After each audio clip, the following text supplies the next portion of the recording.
Na noc sa odporúča vypojiť zo zásuvky počítače, hracie konzoly, set-top box, ale napríklad aj mikrovlnku, rúru alebo umývačku riadu, ktoré majú ten standby režim. Aj keď ich vypnete, stále tam svieti kontrolka s budíkom, s hodinami, ktoré naozaj nie sú potrebné.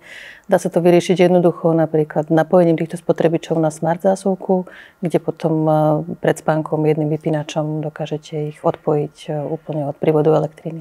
Odpojením prístrojov z toho standby režimu vieme ušetriť energiu, treba sa na to pozerať z globálneho hľadiska.